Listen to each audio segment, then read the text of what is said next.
It was early morning on June 4, 1942, somewhere in the Pacific Ocean.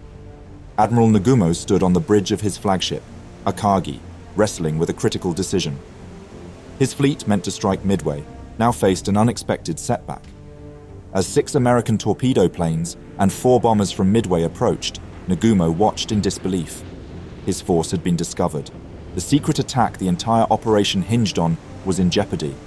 As he barked his orders and sailors quickly moved to their battle stations, the first engagement of the Battle of Midway was about to begin.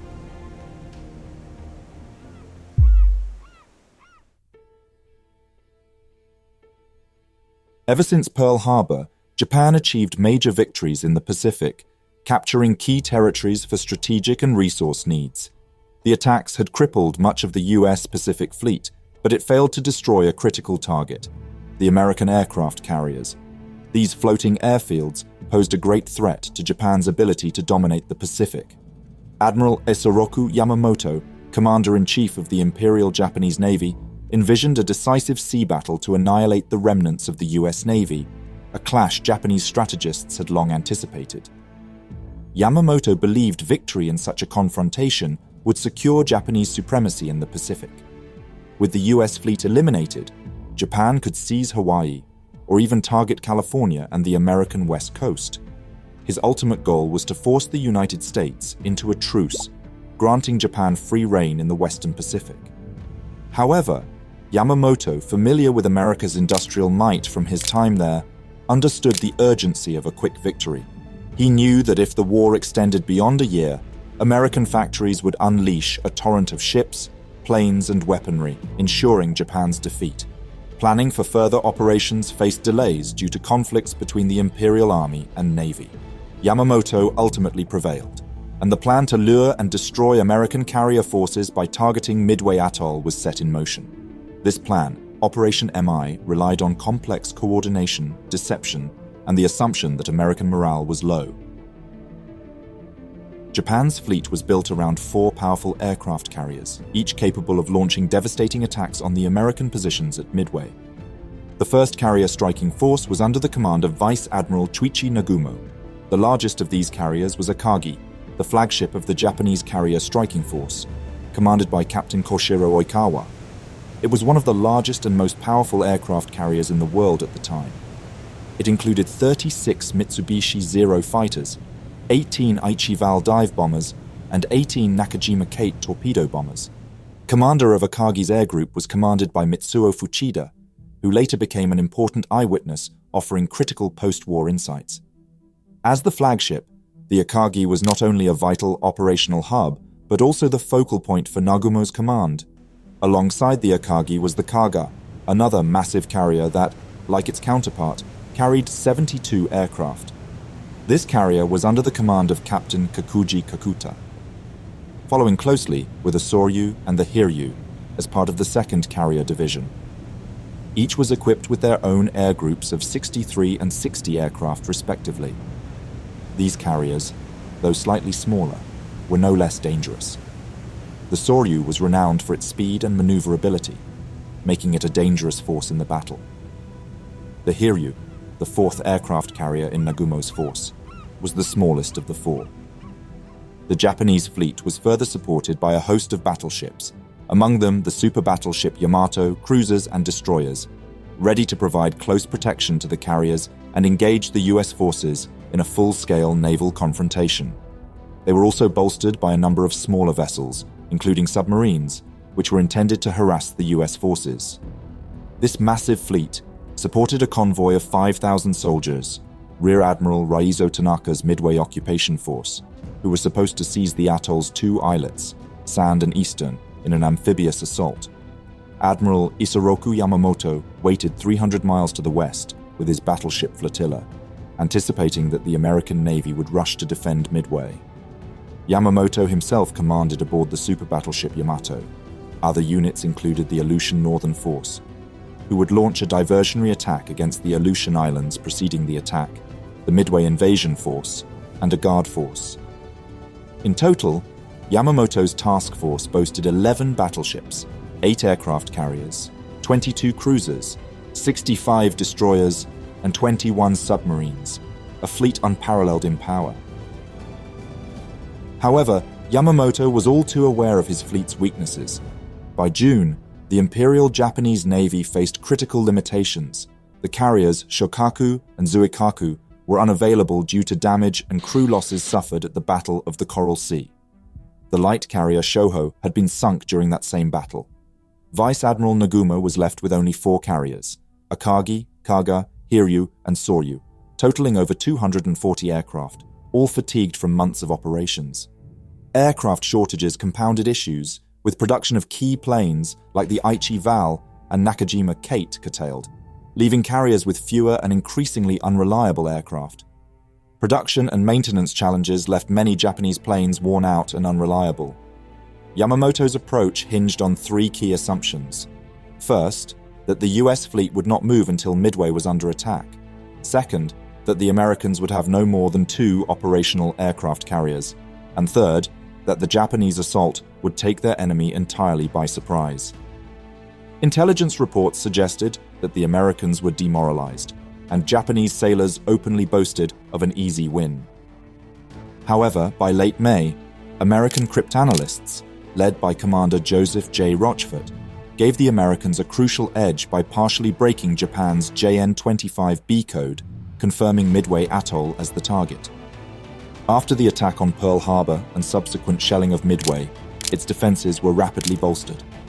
By December 17th, 17 Vought Vindicator dive bombers arrived, followed by 14 obsolete Brewster Buffalo fighters. By month's end, reinforcements included additional 5-inch, 3-inch, and 7-inch guns, as well as anti-aircraft weapons. A platoon of light tanks and 2 rifle companies joined the growing defense force. By late May, the cryptographers pinpointed the attack date and detailed Japan's order of battle, revealing dispersed task groups and limited carrier protection. Despite this advantage, the situation remained precarious. The US Navy was still reeling from the devastation at Pearl Harbor. Additionally, the US suffered serious losses during the Battle of the Coral Sea as well. They lost the carrier Lexington and saw Yorktown heavily damaged.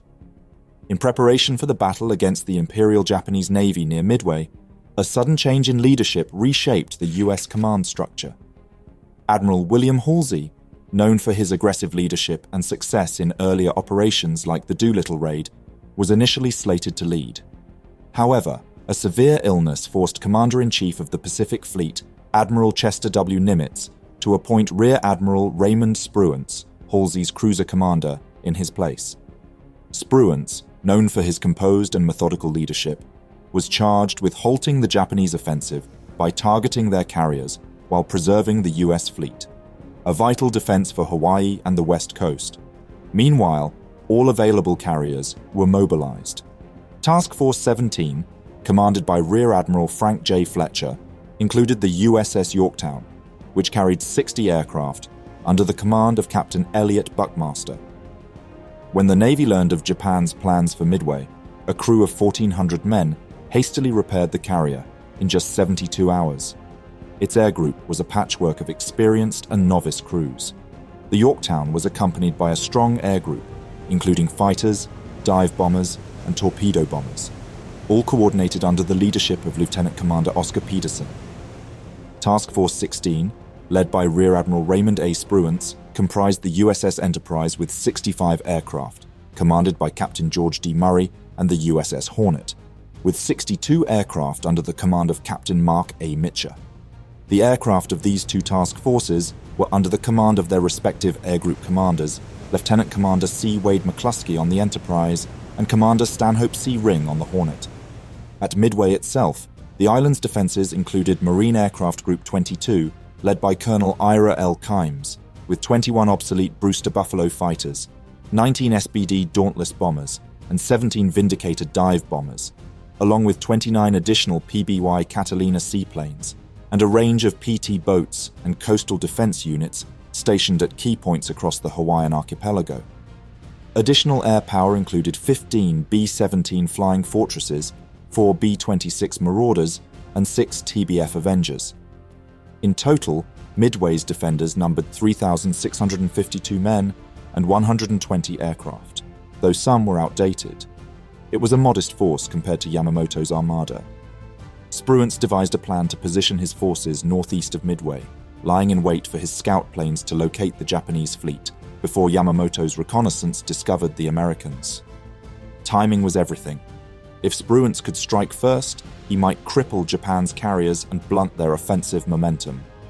However, the reverse could spell catastrophe, potentially dooming the US fleet. On May 27th, Yamamoto's fleet departed Hashirajima.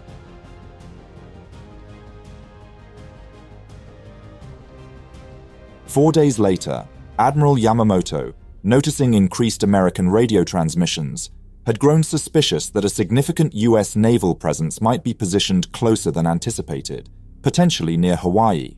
Yet committed to maintaining radio silence, he chose not to alert Nagumo's strike carrier force. Leading the Japanese fleet of 4 carriers, Nagumo pressed on toward Midway, confident that only minor resistance awaited him. Japanese reconnaissance efforts faltered as well. Submarines stationed around Oahu failed to spot the American fleet by a margin of just 1 day. Aerial reconnaissance of Pearl Harbor, which might have confirmed the fleet's position, was abandoned when an American seaplane tender was discovered at French frigate Shoals, the intended launch site for observation planes. On June 3rd, US reconnaissance aircraft spotted a string of ships on the horizon. These were Admiral Tanaka's transports and destroyers. At approximately 12:30, 9 B-17 bombers of the 431st Bombardment Squadron took to the skies, tasked with striking the Japanese forces. Several hours later, the bombers located the Japanese transport group. From altitudes exceeding 8,000 feet, the B-17s released their 600-pound bombs, but the results were less than hoped for. Reports of hits were deemed inaccurate, and no casualties were reported on either side. Yet, the message was unmistakable. The Japanese had been detected. Rear Admiral Raymond Spruance and his commanders, however, remained focused on their primary target, Nagumo's aircraft carriers, which were still unlocated. Meanwhile, Admiral Nagumo, oblivious to the presence of 3 American aircraft carriers nearby, positioned his carriers into the wind to launch his own offensive, aiming to neutralize Midway's airstrip, eliminate further aerial threats, and soften the island's defenses for the planned amphibious invasion. The following morning, the Japanese initiated their first strike against Midway Island at 4:30, as Nagumo launched 72 bombers and 36 fighters, commanded by Lieutenant Yoichi Tomonaga. Another 126 aircraft remained aboard his carriers, armed with torpedoes and armor-piercing bombs, specifically designed for attacking ships, ready to engage if any American vessels appeared. Midway's radar detected Japanese forces 93 miles away, prompting American fighters to intercept. A fierce dogfight followed, with the highly agile Japanese Zeros proving dominant. 24 American fighters were lost, with only 10 returning, of which 2 remained airworthy. The Japanese pressed on, and the subsequent bombing raid destroyed a hangar, freshwater processing facility, and the powerhouse, with over 36 American casualties. 11 Japanese aircraft were shot down during the assault. Then, by 5:34, a PBY reconnaissance plane from Midway Island struck gold. It detected Nagumo's carriers. Shortly after, another PBY reported incoming enemy planes, signaling an imminent Japanese attack. Radar confirmed the strike force 90 miles out, prompting frantic preparations. Colonel Kimes scrambled all available fighters to intercept the attackers and bombers to strike the carriers. Midway's mixed bomber force, lacking coordination and fighter cover, launched piecemeal attacks on the Japanese fleet. Minutes later, Rear Admiral Spruance learned of the carrier force's presence. Calmly assessing the situation, he plotted the fleet's position, noting they were within the range of his torpedo planes. With Nagumo's carriers recovering their Midway strike group, their vulnerability was at its peak. However, his carriers were too far away to launch a strike right away. First, he had to close in. Meanwhile, as the Japanese squadron which had attacked Midway flew back to their carriers, the strike commander radioed a report to Nagumo. A second attack would be necessary to neutralize the island's defenses. At 7:15, his concerns about the threat from Midway-based aircraft led to the decision to prepare for a second strike on the atoll. He ordered torpedoes on Akagi and Kaga's Kates replaced with high-explosive bombs and Sōryū and Hiryū's Vals armed for land targets. This was a time-intensive task, losing valuable time the Japanese unknowingly did not have. Rearming them would take at least an hour, leaving his carriers exposed should enemy planes arrive during this vulnerable window. Admiral Nagumo could not grapple too long with his next move. Before the bulk of the Japanese squadron returned, 6 American torpedo planes and 4 bombers from Midway already arrived. Commanded by Lieutenant Langdon Feebeling, they immediately launched their assault on his fleet. The Japanese gunners watched in disbelief as the American aircraft charged headlong into the fray without fighter escorts. Such a maneuver, one of the officers noted, defied conventional tactics and bordered on suicidal. Still, they kept coming in, flying low over the water, he later wrote. Black plumes of anti-aircraft fire filled the sky, yet the Americans pressed forward. As the Akagi's guns roared to life, 3 Japanese Zero fighters streaked into action, weaving through their own fleet's fire to intercept the attackers. In rapid succession, 3 American planes were engulfed in flames and crashed into the ocean. Despite the carnage, the surviving aircraft held course and launched their torpedoes before succumbing to anti-aircraft fire. The result was grim. Most of the American planes were lost, with minimal damage inflicted on the Japanese fleet. 1 aircraft collided with the deck of the Akagi, but the impact caused little harm. Only 3 of the attacking planes made it back to Midway. While their efforts seemed futile, the attack further cemented Nagumo's decision. Midway had to be struck again. But then, Nagumo received a chilling message. One of his scout planes spotted wakes and reported 10 ships 240 miles from Midway. These were, in fact, US carriers. The chaos aboard Akagi when news broke of American ships in the vicinity was indescribable, as Nagumo and his staff frantically sought confirmation of these ships. Nagumo was now cornered by an impossible choice. The returning planes from the first strike on Midway were low on fuel and urgently needed to land. If he delayed their recovery to continue rearming for a second strike on Midway, the aircraft risked running out of fuel and crashing into the ocean. On the other hand, halting the rearming process would leave his fleet unprepared to counter a potential attack from the approaching American ships. Nagumo messaged the Tone scout plane for more details, specifically asking if the enemy force included aircraft carriers. But before he received a reply, the rumbling of engines in the sky saw another wave of American planes attack. 16 Marine Corps Dauntless dive bombers under Major Lofton Henderson approached the Kido Butai. They faced devastating resistance. Lacking proper dive bombing training, Henderson led a glide bombing attack instead, which made his planes vulnerable to the defending Zero fighters.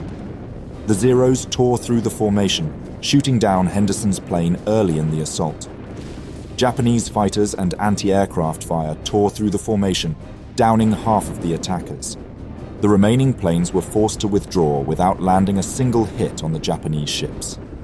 This relentless but ineffective attack rattled Admiral Taman Yamaguchi. The appearance of carrier-based planes made him suspect the presence of an American carrier nearby, a possibility that injected doubt into the Japanese High Command's earlier confidence. 15 minutes after Henderson's group attacked, a formation of 15 Army B-17 Flying Fortresses, commanded by Lieutenant Colonel Walter C. Sweeney, arrived overhead. From high altitudes, the bombers released their payloads, but every bomb missed its target, splashing harmlessly into the ocean. Although the attack caused no physical damage, it forced Nagumo's ships to scatter and disrupted the fleet's cohesion. The Marine Corps' battered Dauntless survivors had a harrowing return journey. With Major Lofton Henderson gone and their formation scattered, many pilots navigated alone. The ordeal was grim. Only 8 planes returned to Midway, riddled with bullet holes, one with 179, another with 219. By 8:20, a third wave of attackers, 11 more obsolete Vindicators under Major Benjamin Norris, joined the fray. Their pilots, many unfamiliar with the aircraft, targeted a Japanese battleship rather than searching for the carriers. Zeros swarmed them immediately, downing several, while flak from the battleship's anti-aircraft guns buffeted the flimsy planes. They too failed to score any significant hits, but their persistent presence further frayed Nagumo's nerves. The casualties among the US pilots were steep. 19 planes were shot down, while only 3 Zeros were downed. While none of the initial American strikes inflicted serious damage, they succeeded in another critical way. They kept Nagumo's fleet on the defensive, throwing off his carefully orchestrated plans. The waves of American attacks forced Nagumo to delay his attack, creating the opening Spruance and Fletcher's carrier groups needed to prepare their own assault.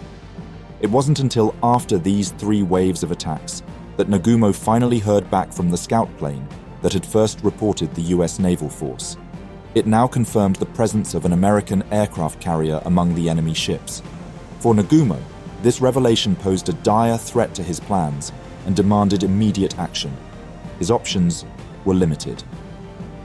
With his Midway attack planes approaching low on fuel, Nagumo decided, recover and refuel those aircraft, then rearm his entire strike force to target the American carriers. As Nagumo's fleet scrambled to recover, rearm, and refuel its aircraft, a silence loomed over the Pacific. The scattered American attacks had all been planes launched from Midway. No carrier aircraft had yet reached the Japanese carrier division, a conspicuous absence that must have troubled the Japanese high command. With their Zeros depleted and decks in disarray, the Kido Butai was vulnerable, unaware that the true threat was already closing in.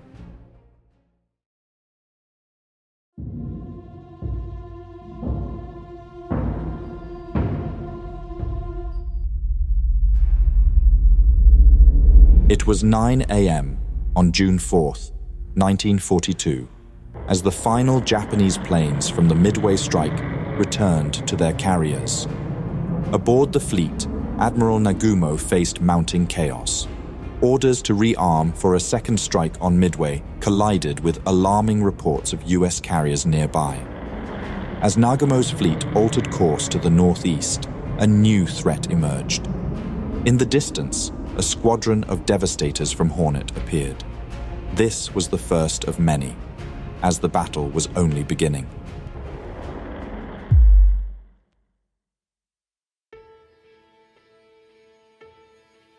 It is June 4th, 1942.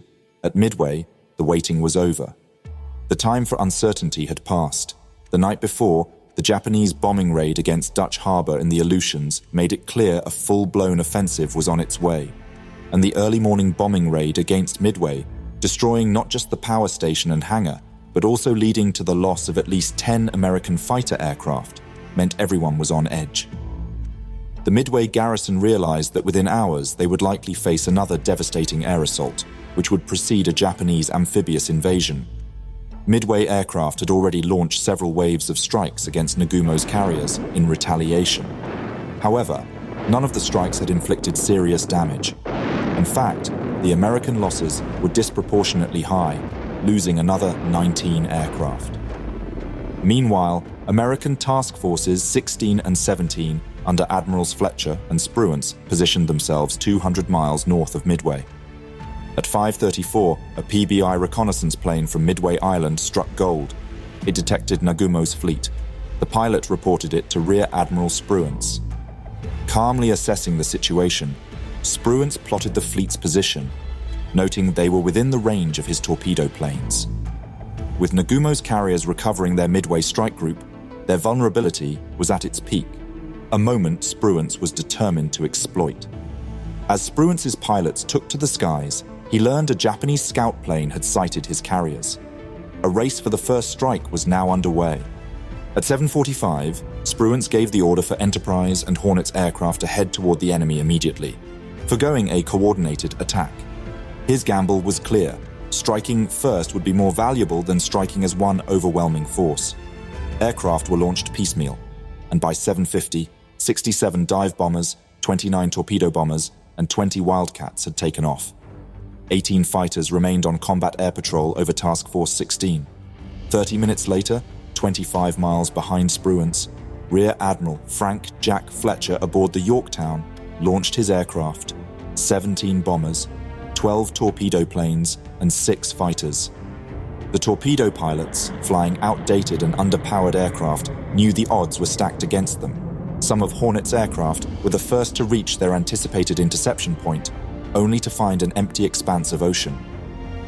Nagumo had ordered the carrier force to the northeast shortly before. Commander Stanhope Ring led his planes towards Midway, expecting to find the enemy fleet, but they came up empty. The entire flight failed to make contact with the Japanese forces, and some planes were forced to land at Midway to refuel. It was a missed opportunity.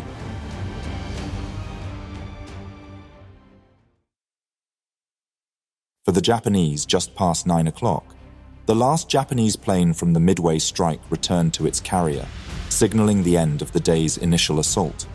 Aboard, chaos reigned after Nagumo had ordered the time-intensive swapping of torpedoes and bombs for a second strike against Midway before learning of the US carrier's presence. He issued orders for his fleet to change course to the northeast, but a squadron from the Hornet was able to find him nonetheless. The first attack occurred at 9:25. 15 obsolete Douglas TBD Devastator torpedo bombers from Hornet attacked. This wave, commanded by Commander John Waldron, met with harrowing resistance. The squadron faced a nearly impossible task as they approached the Japanese carriers in a low-altitude attack. When Waldron sighted 3 enemy carriers, he gave the signal to descend. His target was the Soryu, the nearest of Nagumo's ships. For the next 20 minutes, the skies erupted in chaos. His 15 planes flew in formation. 30 Japanese Zero fighters, faster and more agile, descended like a swarm, while anti-aircraft fire churned the sea below. As the squadron closed the distance, Waldron's plane was hit, igniting its fuel tank. Moments later, his aircraft spiraled into the ocean. He was not the only one. The carnage continued as one by one, the Devastators fell. Among them, Ensign George Gay flew through the hailstorm of bullets, even as his radio man was struck and his own arm wounded. He managed to release his torpedo at close range, pulling his damaged plane upward to narrowly clear the enemy carrier. He was one of the few pilots who had been able to actually release his torpedoes. And moments later, 4 Zeros overwhelmed Gay's Devastator, sending it plunging into the sea. Gay, bleeding and battered, managed to escape the wreckage. Grasping a seat cushion for cover, he floated amidst the enemy fleet. Torpedo Squadron 8, Waldron's group, lost every single aircraft, with only Ensign George Gay surviving, floating in the Pacific amidst the wreckage of his comrades. Despite their lack of success, the torpedo bombers served an unintended but critical purpose. They drew Japanese fighters away from altitude, leaving the skies open for the incoming dive bombers. The squadron disrupted the Japanese formation, forcing ships to execute evasive maneuvers. As the final plane of Waldron's squadron was shot down, more planes arrived. Commander Eugene Lindsay led 14 Enterprise Devastators in another torpedo attack at 9:30. The sky buzzed with Zeros, their numbers overwhelming the Americans. As the assault continued, the pilots prepared for the worst, hoping to inflict as much damage as possible before the end. Lindsay's group met a fate similar to Waldron's, with 10 planes destroyed and no hits recorded. The remaining 4 torpedo bombers survived, possibly due to the Japanese pilots' distraction as they responded to new reports of incoming American aircraft. Flight decks were now strewn with bombs, torpedoes, and refueling hoses, volatile hazards that would magnify the consequences of a well-placed American strike. At 10 o'clock, Lieutenant Commander Lance E. Massey led 12 Devastators from Yorktown into the fray. Their target was now in sight, the Japanese carriers with Zeros launching a brutal assault on the 6 Wildcats escorting them. Fierce dogfight ensued, but the focus remained on the torpedo bombers. Massey's intended target remains a point of contention among historians, though it is most likely the Hiryū which presented the most favorable angle for an attack. 5 torpedoes were launched at the carrier from starboard, but none found their mark. Massey lost 10 planes, further depleting the already thinned ranks. While first strikes were ongoing, Commander McCluskey, leading the Enterprise Air Group, flew toward the expected location of the Japanese carriers, but like Ring, he found no trace of the enemy. With fuel running low, McCluskey made the decision to press on for another 35 miles rather than turn back. At 9:35, he altered course, heading north. It was not until 20 minutes later, at 9:55, that he spotted the wake of a Japanese destroyer, the Arashi, which had just completed a depth charge attack on the American submarine USS Nautilus. Realizing the destroyer was likely hurrying to catch up with Nagumo's fleet, McCluskey decided to follow it. At 10:02, McCluskey's patience was rewarded. He finally spotted the Japanese carriers, 35 miles to the northeast. Within moments, Lieutenant Commander Maxwell F. Leslie, leading Yorktown's Bombing 3, also made visual contact. The two groups of American bombers soon found themselves in the same airspace. In the distance, they could see the black puffs of anti-aircraft fire and the burning wrecks Waldron and Lindsay's torpedo bombers spiraling toward the ocean. The last remnants of the doomed initial strike. By 10:30, 41 American torpedo planes had launched attacks on Nagumo's fleet. Only 6 had survived. Of the 81 men who had taken to the air that morning, 69 were dead, either in combat or as a result of the unforgiving ocean. The American attack waves, uncoordinated as they were, created chaos among Nagumo's fleet. Each successive strike disrupted the rearming process and forced evasive maneuvers, buying crucial time for the high-altitude dive bombers to position themselves undetected. The Zeros, still airborne, were badly engaged and running dangerously low on fuel and ammunition. Their pursuit of the slow-moving Devastators had dragged them to the wave tops, and they could not regain the necessary altitude to defend against the incoming American dive bombers. With his carrier's decks cluttered with armed and fueled aircraft, Admiral Nagumo was defenseless against a high-altitude assault. As Massey's attack came to an end, McCluskey and Leslie sprang into action. 37 Douglas SBD Dauntless dive bombers from Enterprise and 17 from Yorktown began their dives toward Kaga. Originally, the plan was to split the squadrons and hit both Kaga and Akagi simultaneously. But a communication error led to all the bombers focusing on the same target. Realizing the mistake, 3 Dauntlesses aborted their dives, redirecting them toward Akagi. At the same time, Leslie's Yorktown dive bombers approached from the northeast, setting their sights on Soryu. On the Akagi, the flight deck buzzed with activity as aircraft were prepared for a strike against the American carriers.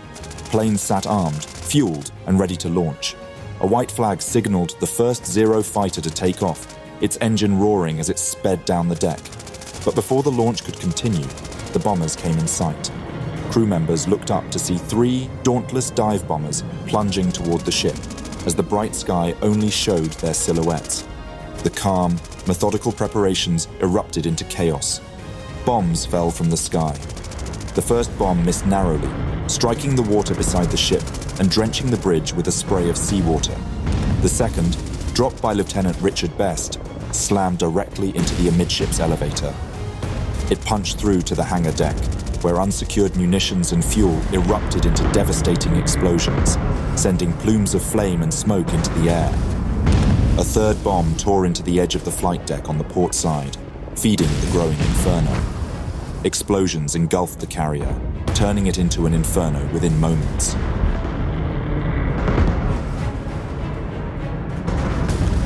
Nearby, McCluskey's dive bombers descended upon the Kaga, their steep dives wreaking havoc. Lieutenant Earl Gallagher's 1,000-pound bomb slammed into Kaga's starboard flight deck, igniting aircraft and fuel and turning the area into an inferno. 2 additional bombs struck near the forward elevator, causing a gasoline truck to explode in a fireball that engulfed the bridge, killing all personnel within.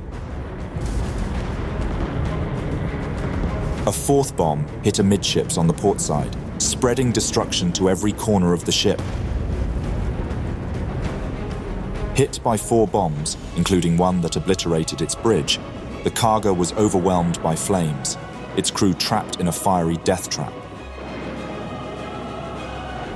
While McCluskey's dive bombers obliterated the Akagi and Kaga, Lieutenant Commander Maxwell F. Leslie led his Yorktown squadron against the Sōryū. Of the 17 planes Leslie led into the attack, only 13 carried live bombs due to malfunctioning arming switches.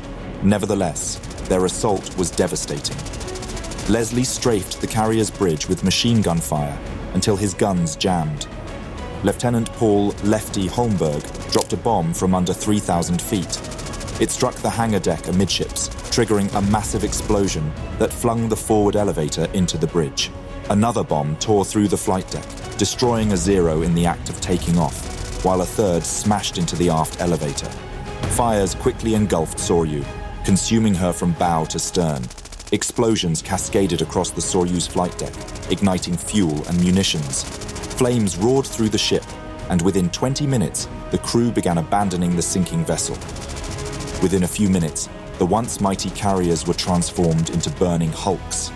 3 of Japan's frontline carriers, Akagi, Kaga, and Soryu, were fatally crippled. Nagumo's strike force was effectively neutralized.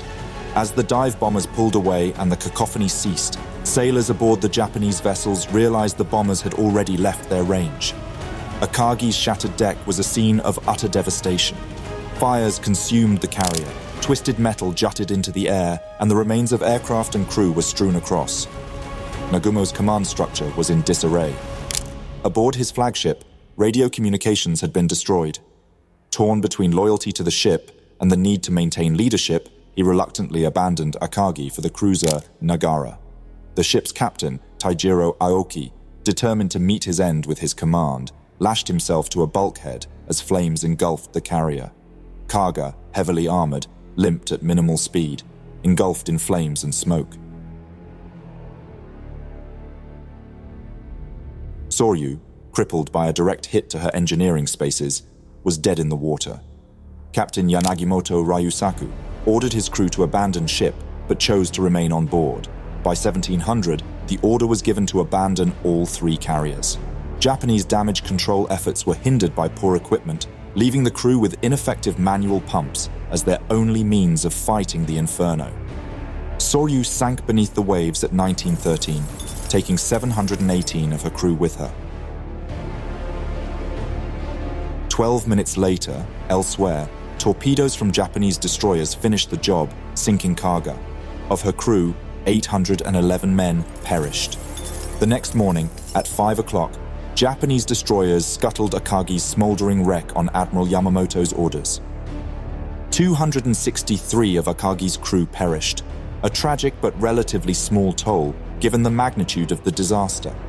The American dive bombers had delivered a crippling blow to 3 of Japan's 4 carriers. The 4th carrier, Hiryū, initially escaped detection, concealed by cloud cover. The Battle of Midway was not over yet, as within hours both the American carriers and the elusive Hiryū would have to fight for their survival.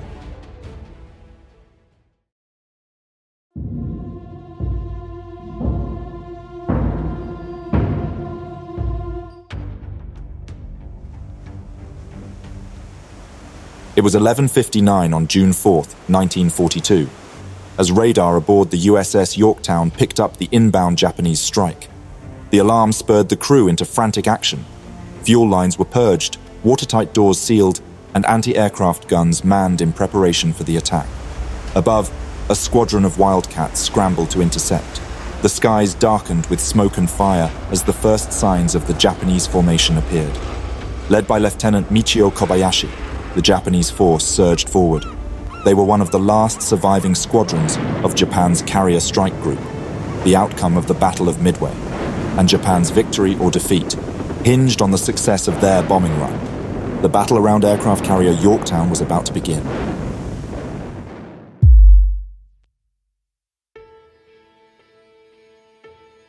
By mid-morning on June 4, 1942, chaos reigned over the Japanese fleet. Waves of American dive bombers had struck, their attacks ripping through Kaga, Akagi, and Soryu, igniting catastrophic fires that reduced 3 of Japan's prized carriers to burning hulks. Nagumo's Kido Butai was shattered. Amidst the destruction, Hiryu stood as the sole operational carrier. Rallying his surviving forces, Nagumo prepared for a desperate counterattack, refusing to yield the battle's outcome. After transferring his flag to the cruiser Nagara, he informed Yamamoto of the dire situation. Nagumo resolved to continue the fight, even with only Hiryu operational. Command temporarily passed to Rear Admiral Abe Hiroaki, who ordered Hiryu's commander, Tamon Yamaguchi, to attack the American carriers. Their target lay to the east, the coordinates provided by a scout from the cruiser Chikuma. While the initial sighting earlier that day had identified Task Force 16 under Admiral Spruance, this new contact pointed to Admiral Fletcher's Yorktown group. Yamaguchi, who had earlier advocated for an immediate strike, seized the moment. He prepared to launch a squadron of hardened veterans consisting of 18 Val dive bombers and 6 Zero fighters, far fewer than Nagumo had envisioned. 9 Kate torpedo bombers remained aboard. He then signaled the flagship, urging Nagumo to leave only 1 destroyer with the crippled carriers and send the rest to attack. His advice went unanswered as Hiryū pressed on. Merely half an hour after the first strike against the Kaga, Hiryū's planes departed. It was 10:58. The planes were commanded by Lieutenant Michio Kobayashi. Their target, the carrier USS Yorktown.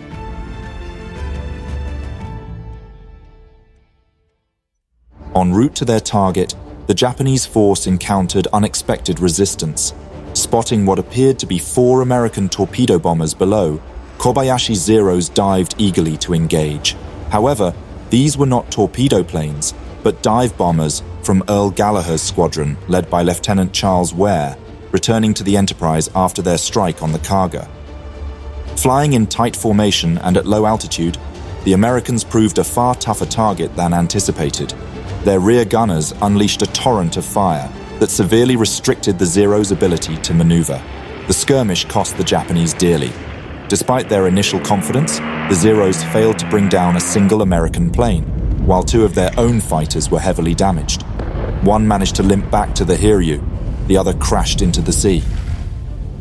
The prolonged dogfight left the Vals without escort as they neared their objective, forcing them to commence their attack on the Yorktown unprotected.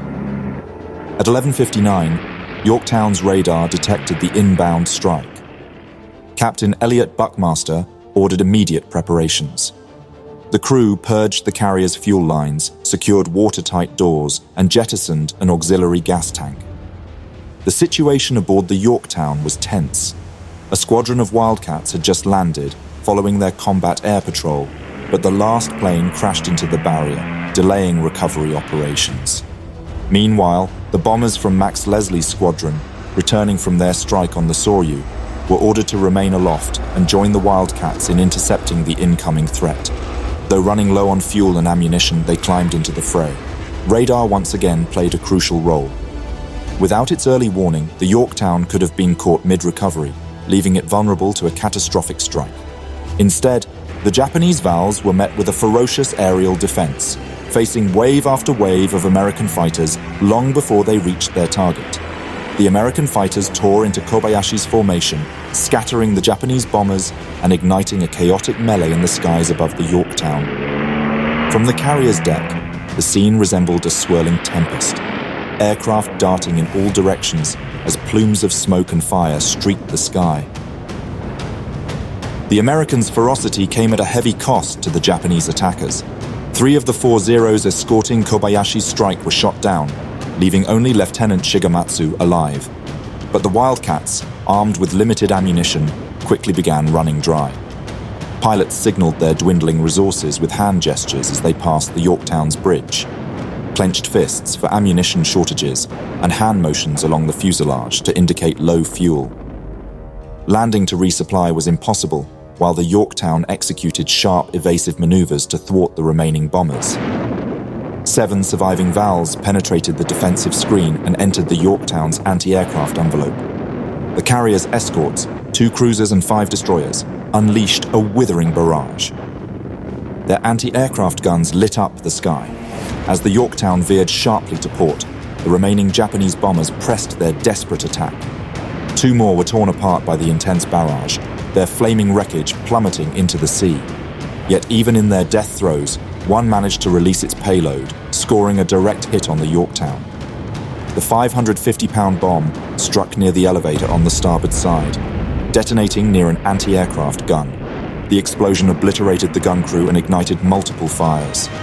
Seconds later, a second bomb struck squarely amidships, punching through the flight deck and hangar deck before detonating deep within the ship's 3rd level. The explosion disrupted the engine uptakes, extinguishing the fires in 5 of the Yorktown's boilers and crippling her propulsion. A 3rd bomb hit forward, igniting a fire in a rag storage compartment near the forward elevator. To prevent a catastrophic explosion, Captain Buckmaster ordered the forward magazine flooded. Fortunately, the Yorktown's hangar deck was not crammed with volatile ordnance. Thanks to the advance warning provided by radar, much of the ship's fuel and munitions had been secured. The hangar deck officer quickly activated the sprinkler system when the first bomb exploded. This, combined with the training of American damage control teams, contained the resulting fires before they could detonate stored ordnance, including a fully armed Dauntless dive bomber sitting perilously close to the blast zone. Still, the situation was dire. With main propulsion disabled, the Yorktown rapidly lost speed, and by 12:40, she was dead in the water. Thick black smoke poured from the shattered ship, rising so high it was visible to Task Force 16, 40 miles away. Immobile, and with 3 gaping wounds in her flight deck, the carrier was unable to launch or recover aircraft. Worse, her radar was knocked out, leaving her defenseless against future attacks. The damage forced Admiral Fletcher to relocate his command to the cruiser Astoria. The damage to the Yorktown forced all her airborne planes to divert to the Hornet and Enterprise. This caused other problems. Unbeknownst to its pilot, one of the Wildcats supposed to land on the Hornet had its safety mechanism on the machine guns disabled by Japanese bullets.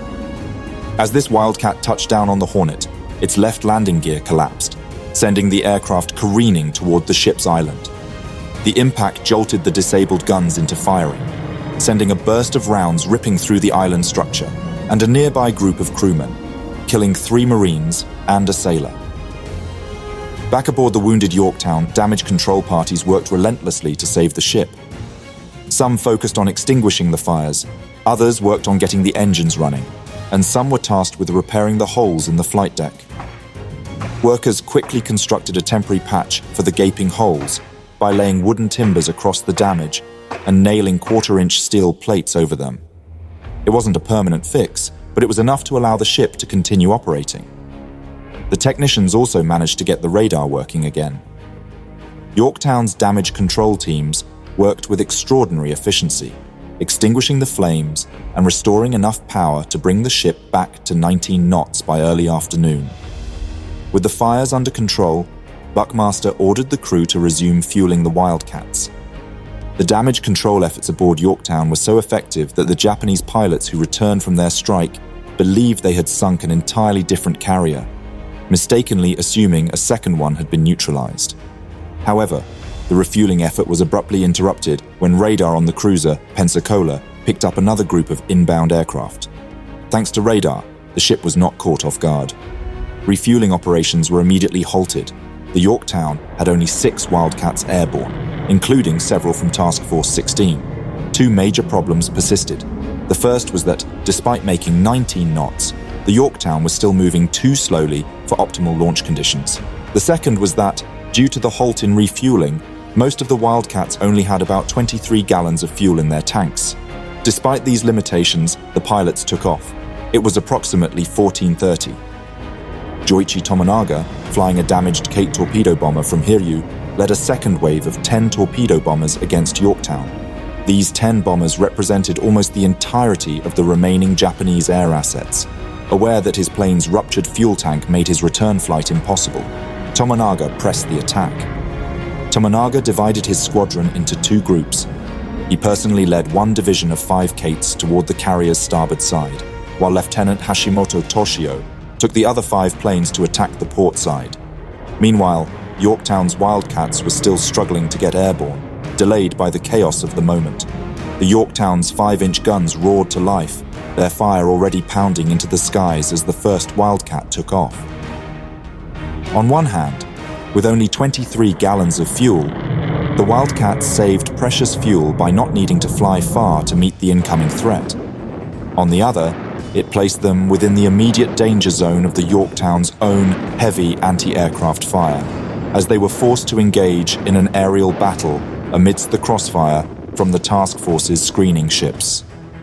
Wildcats, Zeros, and Kates weaved and dove through the storm of bullets. It was as though the skies themselves had become a deadly firing range. Amidst the battle, Tomonaga's Kate approached the Yorktown. The aircraft, barely 50 feet above the water, was locked on its target. A Wildcat closed in, firing a long burst that sent the plane into a trail of smoke and fire. Yet, Tomonaga held his course and released his torpedo. Only after completing his attack did the plane crash into the sea. Although he had sacrificed himself, Tomonaga's torpedo missed its target, as did those launched by the rest of his division. Hashimoto's division fared better. 4 of his Kates made it close enough to launch their torpedoes.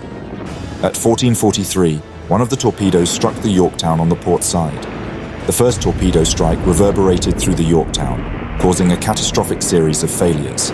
6 of the ship's 9 boilers were knocked out, and a massive hole, 15 feet below the waterline, was ripped open. Fires spread quickly to the remaining boiler rooms, and within moments, the ship's propulsion was completely disabled. The Yorktown began to slow, her forward momentum faltering, and a slight list began to develop.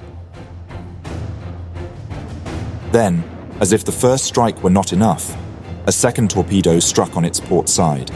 The 2 attacks were so close in time and location that they combined into a single devastating 60 by 30 foot wound in the ship's port side. Water rushed in, flooding the generator room and knocking out all power. The emergency generators, too, failed. The ship was plunged into darkness, and the list grew more pronounced. The Yorktown was now dead in the water. Commander Clarence Aldrich, the damage control officer, reported to Captain Buckmaster. Without power, none of the pumps feeding the fire hoses were operational, and without the ability to counter flood, the ship's list became dangerously steep. Boiler number 1, which had been kept operational after the first attack, was now lost, and Charles Kleinsmith, the man who had managed to keep it going, had been killed. With the ship in danger of capsizing and the crew's safety on the line, Buckmaster ordered the ship abandoned at 14:55. Buckmaster, determined to be the last to leave the ship, made a final solitary inspection as the ship was being evacuated. Eventually, over 2,280 men were recovered, with the USS Balk alone picking up 725. After the Yorktown was abandoned, Buckmaster coordinated a salvage operation, sending volunteers to help stabilize the carrier.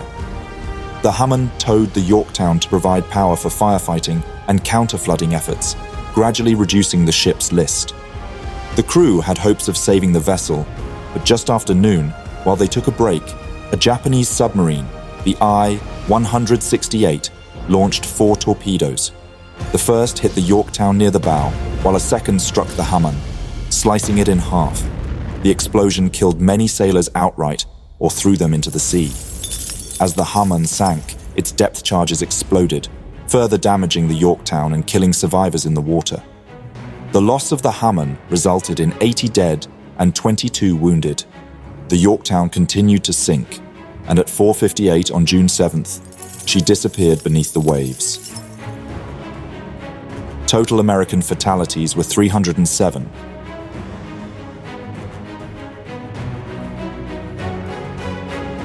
While Yorktown reeled under the assault, a scout plane reported that Hiryū, the last operational Japanese carrier, had been located. And while the Yorktown was fighting for its life elsewhere, American carrier aircraft launched severe attacks against Japan's last surviving carrier. The Battle of Midway was not yet over.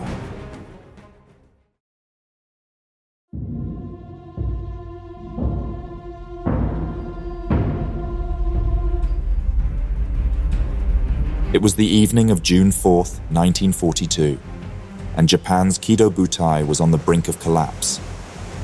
Hiryū, the sole surviving Japanese carrier, stood as the final hope for Admiral Yamaguchi and the remnants of Nagumo's fleet. With only a handful of planes and pilots left, Yamaguchi ordered a desperate strike, determined to retaliate against the relentless American forces. However, unbeknownst to him, 24 American dive bombers from the Enterprise approached, hidden by the sunlight in their backs. Japan's last surviving carrier was about to have to fight for her life.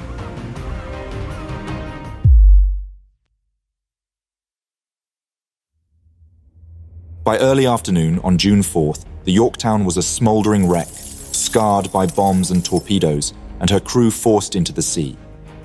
However, the Japanese too had sustained irreplaceable losses, losing 3 aircraft carriers and many more aircraft.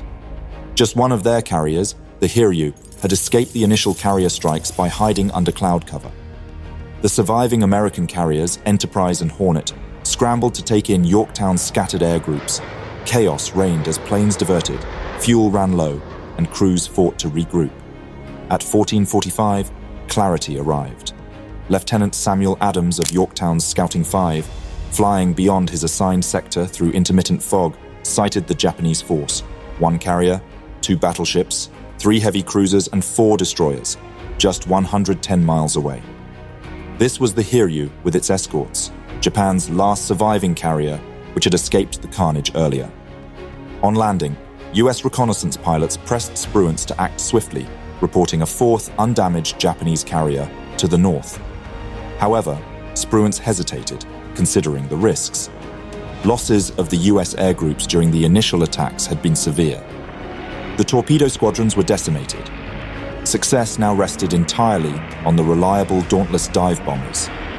The Enterprise was left with 25 operational dive bombers, strengthened by 14 planes from Max Leslie's Yorktown squadron, which had sought refuge there. The Hornet, largely unengaged earlier, retained 21 dive bombers. In total, Spruance had over 40 dive bombers available. When more reports trickled in, confirming the Japanese carrier's location, Spruance was swayed. He launched 24 SBD dive bombers from Enterprise at 15:30. Half an hour later, Hornet added another 16 Dauntlesses to the mission.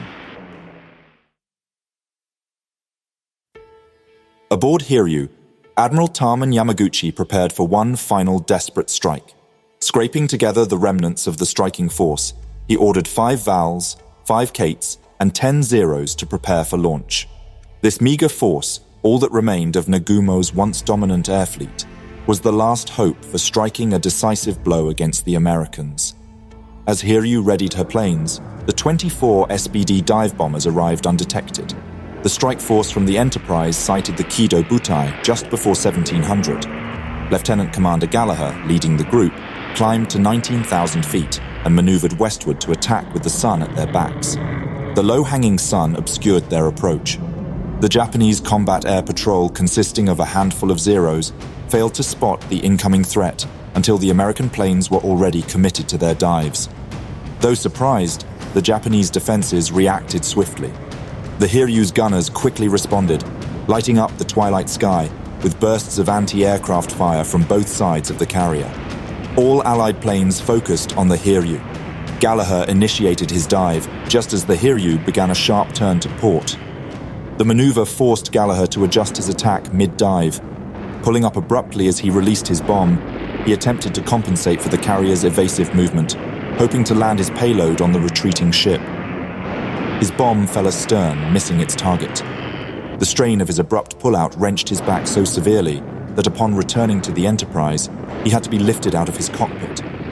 Realizing the urgency of eliminating the last operational Japanese carrier, Lieutenant Wilbur Gus Shumway abandoned his initial mission of targeting battleships and redirected his squadron toward Hiryū. His attack coincided with a separate 4-plane section led by Lieutenant Commander Dick Best, leading to brief confusion as both groups dove toward the same target.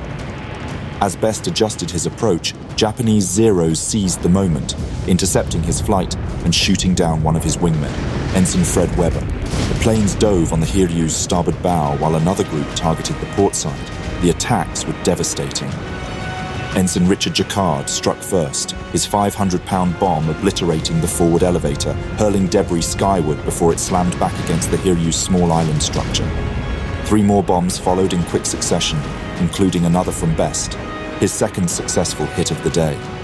Dusty Kleiss, already credited with a direct hit on the Kaga earlier that morning, scored again, delivering a punishing blow to the Hiryū. The combined impact of the 4 bombs created a catastrophic wound in the Hiryū's forward section.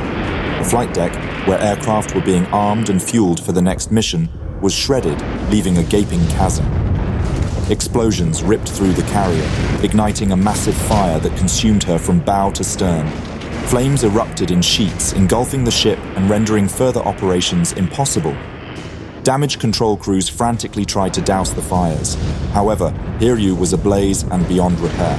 Though the Hiryū suffered less secondary damage than the other carriers due to a lack of munitions on her hangar deck, the destruction inflicted on her primary structure rendered her beyond salvage. Shortly after these successful hits, Hornet's squadron of 14 dive bombers arrived.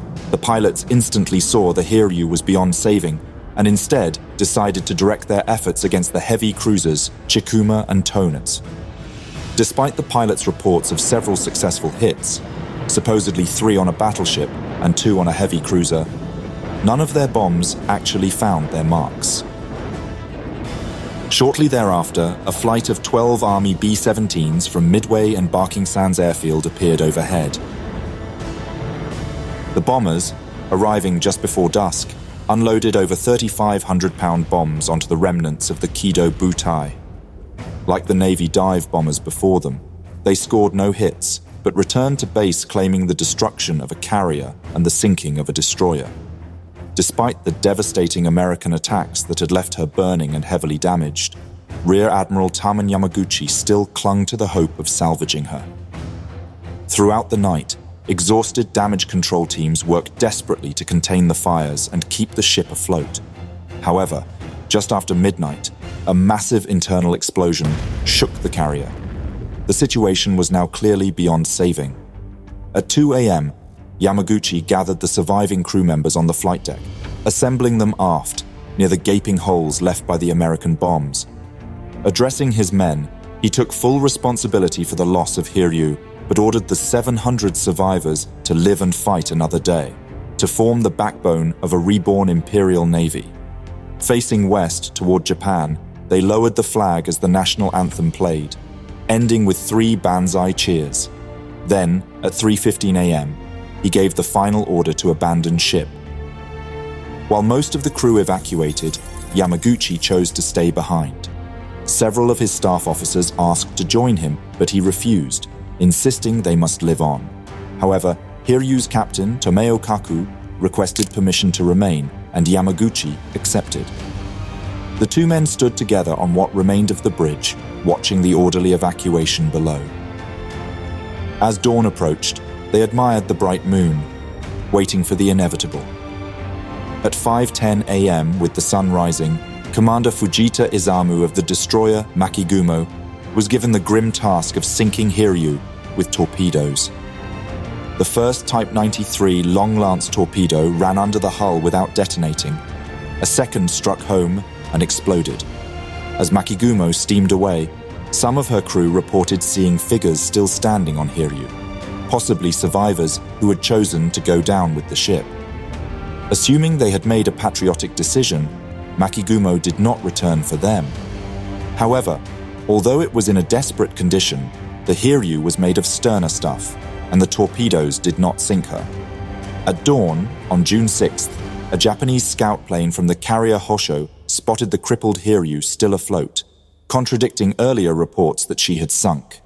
The plane's crew even saw surviving sailors waving from the deck. The report reached Admiral Yamamoto, who, displeased, ordered the destroyer Tanikaze to locate the carrier, rescue any survivors, and ensure her destruction. Meanwhile, aboard Task Force 16, Admiral Spruance received conflicting reports about enemy ships near Midway. Though he had over 60 bombers ready, he hesitated, prioritizing enemy carriers over battleships. A report at 8 a.m. confirmed a disabled Japanese carrier northwest of his position, Hiryū. Spruance decided to attack, but faced disagreements over the strike's execution.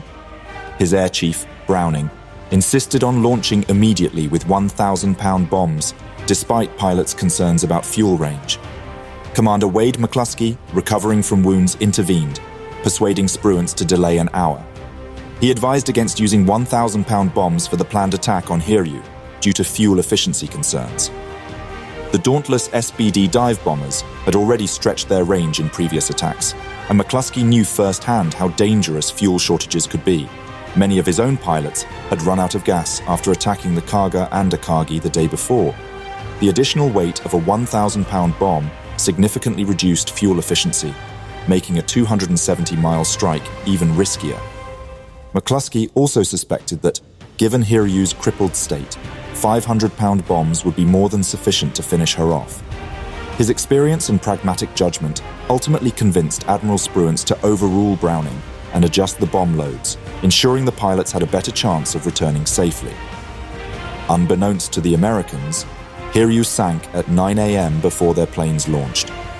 She finally slipped beneath the waves early the following morning at around 9 o'clock, taking 383 crewmen with her. After flying more than 300 miles in search of Hiryū, Spruance's strike force, 65 dive bombers from Enterprise and Hornet, failed to locate their target. Instead, around 6:20 p.m., they spotted a lone Japanese destroyer, later identified as Tanikaze. Given that it was the only visible enemy vessel, the Americans decided to attack.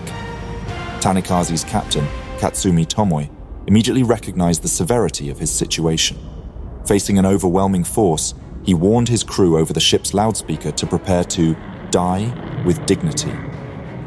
Despite this grim outlook, he was determined to resist and executed extreme evasive maneuvers, ordering his helmsman to zigzag unpredictably at full speed.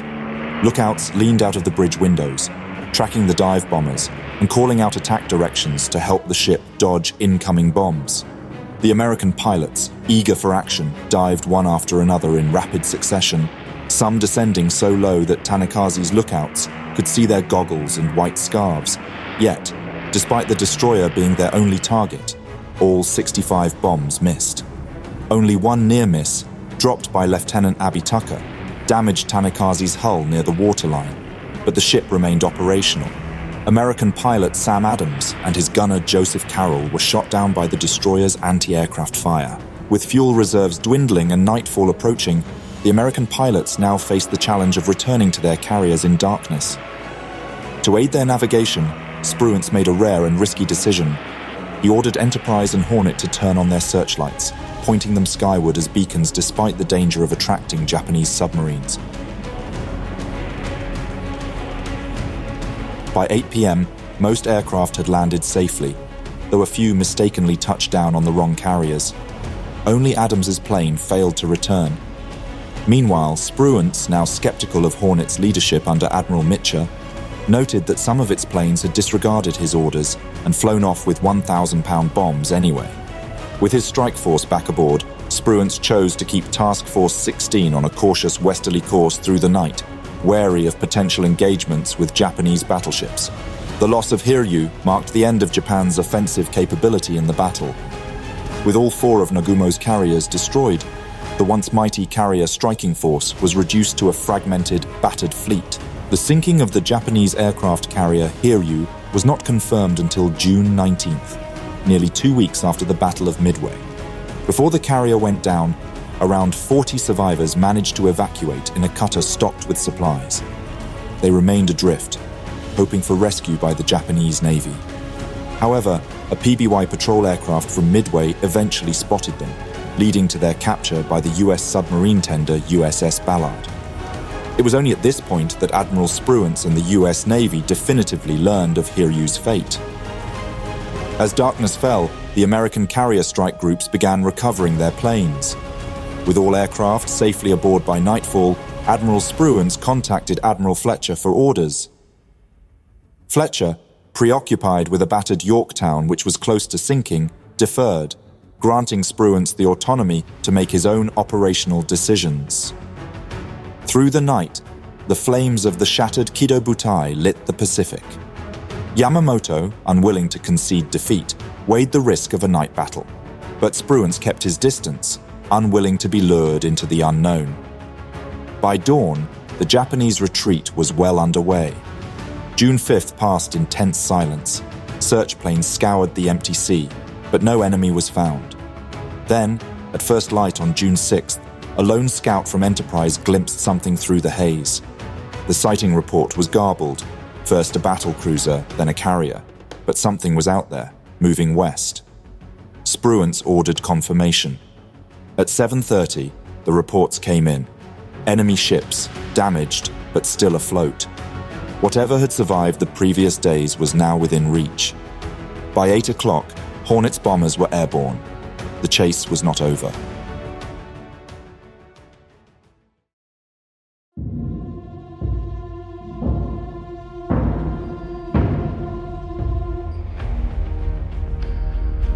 It's the early morning of June 6, 1942, and the heavy cruiser Mikuma limps westward across the Pacific. Captain Shikao Sakiyama watches the sluggish trail of oil bleeding from his ship into the sea. The previous night's collision with Mogami had left Mikuma wounded, her hull battered, her speed compromised. Though she still sailed under her own power, Sakiyama knew that in these waters, survival required more than just movement. It demanded invisibility. And with the American fleet somewhere out there closing in, invisibility was no longer an option. The first attack had come with the morning sun, a reckless low-altitude charge by Marine Corps Vindicators. One had ploughed straight into Mikuma's rear turret, igniting a fire that now raged below deck. His men fought the fire desperately, but the smoke rising into the sky was an unmissable beacon. A second strike was inevitable. Then a lookout's cry pierced the thick air. Aircraft. Many! Sakiyama turned his gaze upward. Against the glaring sunlight, dark specks emerged. American dive bombers, dozens of them, their wings angled downward, their bombs ready to drop. The battle wasn't just continuing, it was about to reach its final, crushing climax.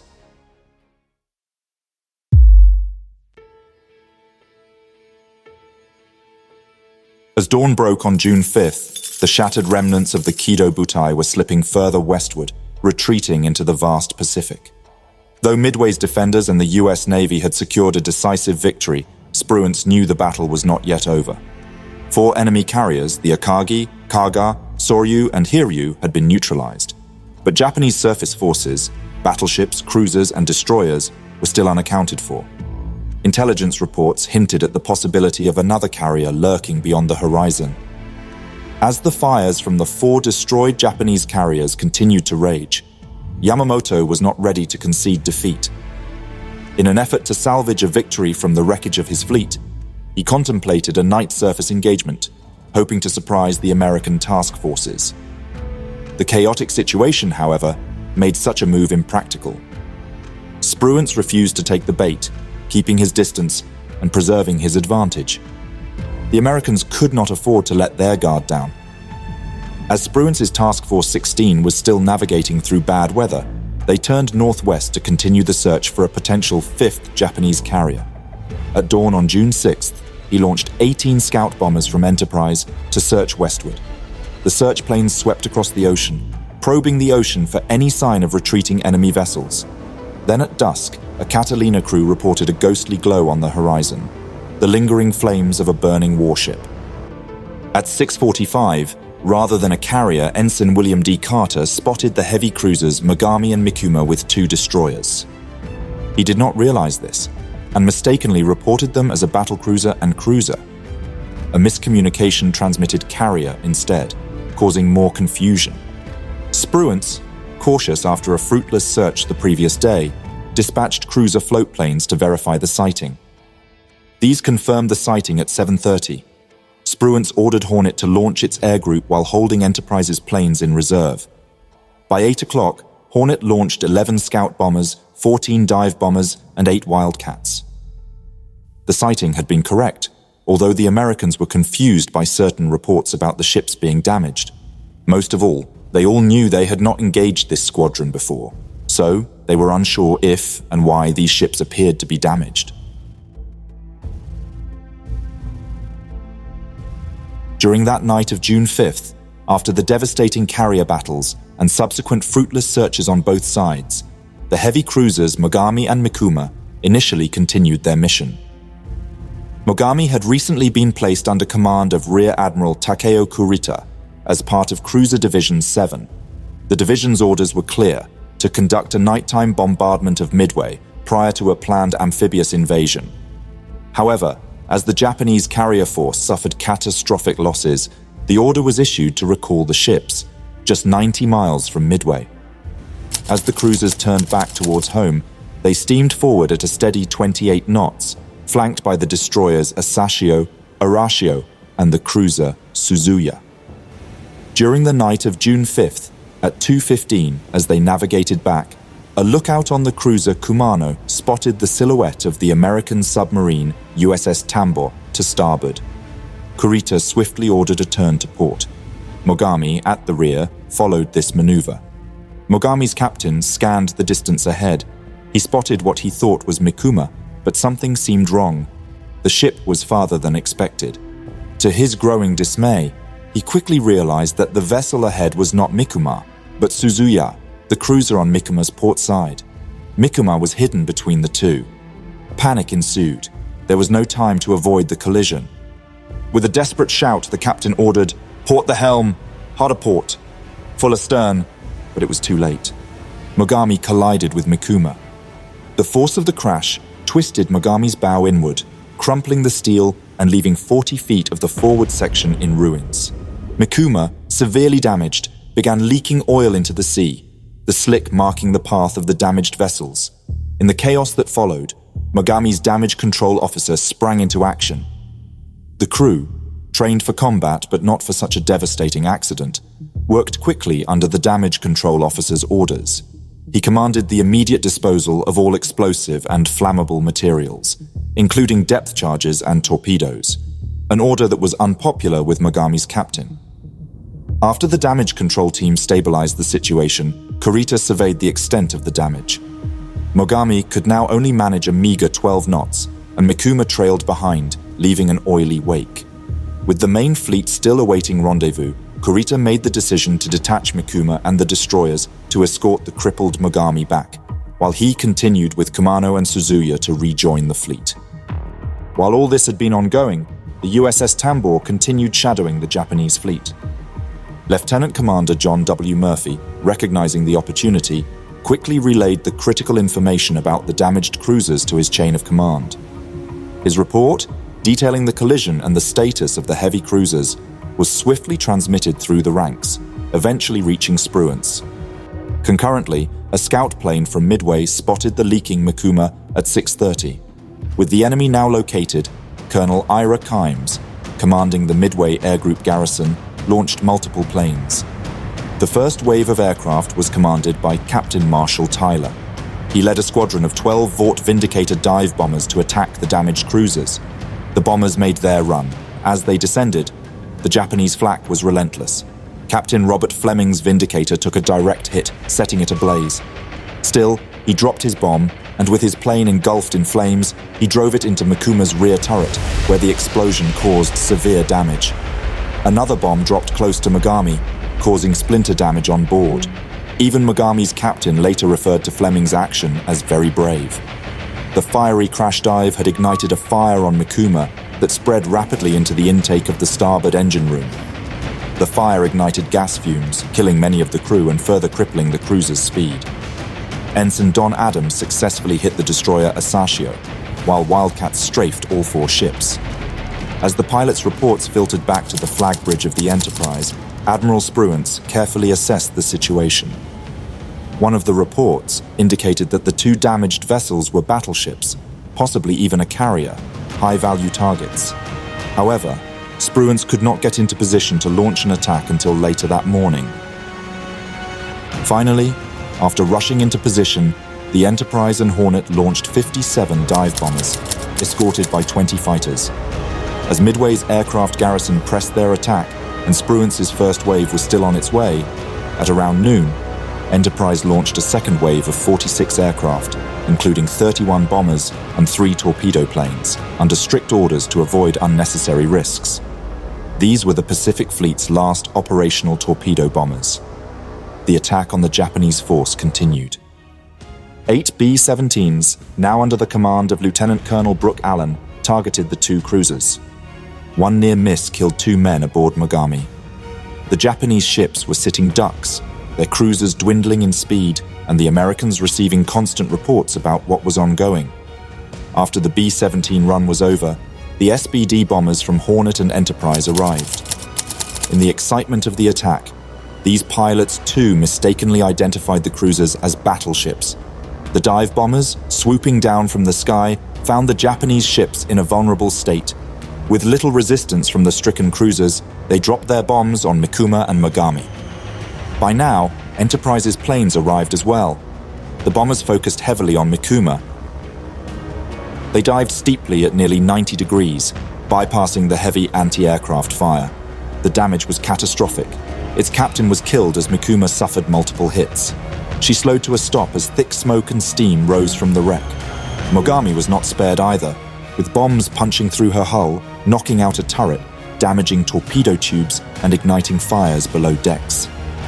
Mogami's damage control officer watched in horror as a bomb fell through the seaplane deck, starting a raging fire that engulfed the ship's sickbay. The sickbay, filled with wounded men, doctors, medics, and patients, was consumed by flames. Saruwatari, unable to control the inferno, ordered the compartment sealed off, trapping many inside. The destruction was immense. On Mikuma, the executive officer, Commander Hideo Takashima, gave the order to abandon ship. Despite Mogami's efforts to assist in rescuing the crew, the American attacks meant that over 100 men remained trapped in the water, unable to be pulled to safety. The aftermath of the American attack was a scene of devastation. The Japanese cruisers were shrouded in wreckage and smoke, their hulls riddled with damage. Sailors, desperately trying to stay afloat amid the pools of oil, were left helpless in the water. A diary of a pilot, Lieutenant Cleo Dobson, later recounted how when he reached the battle site, the sight of hundreds of sailors in the water struggling to survive overwhelmed him with a sense of empathy. As he flew over the scene, he found himself unable to carry out the strike. His mind, once focused on vengeance, was now clouded with compassion for the men fighting for their lives. Photos were taken from aboard the aircraft, showing the final moments of the Mikuma. As the day faded into night, Mikuma succumbed to the damage and sank shortly after sunset. Mogami, though severely crippled, managed to stagger away from the carnage. She had taken hundreds of hits, from strafing to bombs, and the toll on her crew was devastating. 90 men were killed, and 101 others were wounded. The survival of Mogami was due largely to the jettisoning of torpedoes and sealing off key compartments. Her journey took her to Truk in the Caroline Islands, where she underwent 5 weeks of repairs, enough to make her seaworthy again.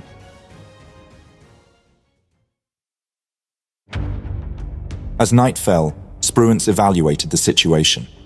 With the Japanese ships nearing Wake Island's air cover and his forces stretched thin, he opted to withdraw.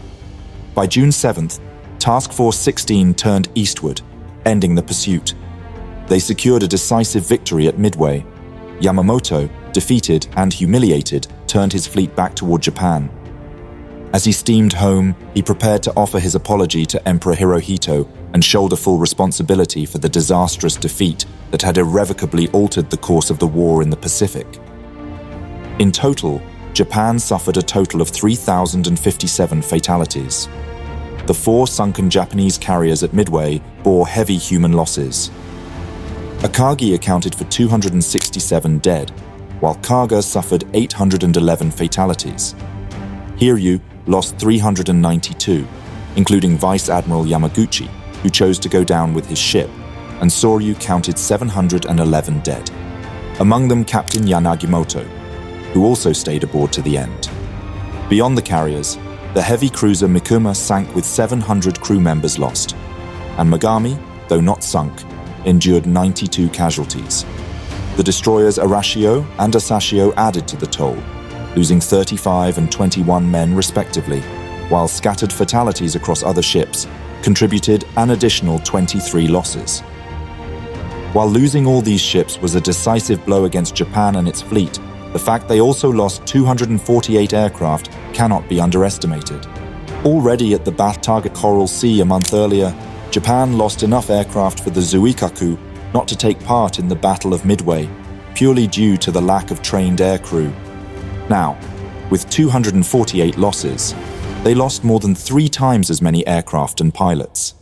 These losses of aircraft mechanics, technicians, and trained aircrews were particularly damaging to Japan's naval aviation capabilities. The US lost the carrier Yorktown and the destroyer Hamon. In total, 307 men were killed. The fleet lost around 150 aircraft and their pilots. Among the dead were 3 US aviators, captured by the Japanese and executed. Regarding the initial carrier strikes, the disjointed departure of US aircraft from the carriers resulted in heavy American losses.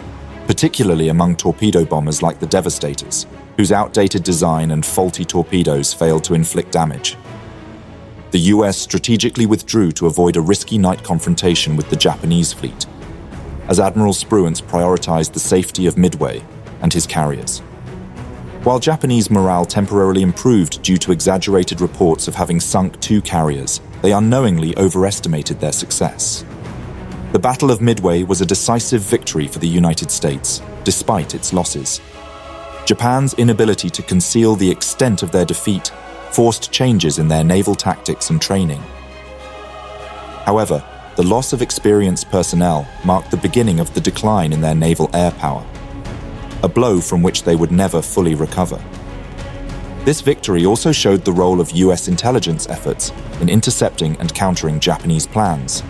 Widely regarded as the turning point in the Pacific War, Midway marked the Allies' first major naval triumph over Japan, shifting the strategic initiative firmly to the United States. Had Japan succeeded, they might have captured Midway Island, revived plans to invade Fiji and Samoa, or even launched an attack against Hawaii. Instead, the outcome allowed the Allies to transition to offensive operations, beginning with the Guadalcanal campaign. Thank you for watching this video. Please leave a like. It really helps out the channel. If there is a topic, battle, or person you would like to know more about, let me know your thoughts in a comment. I would also like to thank all my patrons and channel members for their generous support. If you enjoy House of History and you want to support my work, consider joining me on Patreon. For just $1 per month, you will gain early access to all my videos without any in-video advertisements. Don't forget to subscribe. See you next time.